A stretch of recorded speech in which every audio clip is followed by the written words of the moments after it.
ਚੱਕ ਲਈ ਖਿੱਚ ਕੇ ਸੀਤੋ ਵਾਲਾ ਤਾਂ ਨਹੀਂ ਕਹਿੰਦਾ ਨਹੀਂ ਤੇ ਟਰੈਕਟਰ ਫੱਪ ਗਿਆ ਨਹੀਂ ਤੇ ਫੱਪਦਾ ਤਾਂ ਟਰੈਕਟਰ ਹੁੰਦਾ ਨਹੀਂ ਤੇ ਜਦੋਂ ਕੱਢਦੇ ਸੀ ਸਾਰੇ ਨਾਲ ਕੇਰੀ ਮੈਂ ਸੀਤੋ ਵਾਲਾ ਵੀ ਨਾਲ ਹੁੰਦਾ ਸੀ ਨਹੀਂ ਬੱਠੇ ਵੀ ਤਾਂ ਕਿਰਾਏ ਤੇ ਵੀ ਆ ਡਰਾਈਵਰ ਵੀ ਤਾਂ ਚਾਚਾ ਹੁੰਦਾ ਤਾਂ ਨਹੀਂ ਕੁੱਤਾ ਵੀ ਤਾਂ ਕੱਢਦੀ ਤਾਂ ਹੁੰਦਾ ਨਹੀਂ ਹੋਰ ਵੀ ਤਾਂ ਟਰੈਕਟਰ ਦਾ ਵੀ ਤਾਂ ਲੱਗਦਾ ਤਾਂ ਨਹੀਂ ਸੀ ਉਹ ਵਾਲੀ ਦੀ ਪ੍ਰਾਪਤੀ ਸੀਤੋ ਵਾਲਾ ਤਾਂ ਨਹੀਂ ਕਿਰਾਏ ਤੇ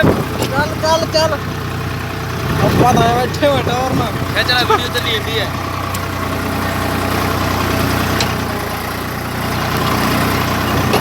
ਆਏ ਹੋਏ ਸਕਰੀਨ ਸ਼ਾਟ ਵੀ ਲੈ ਜਾਂਦਾ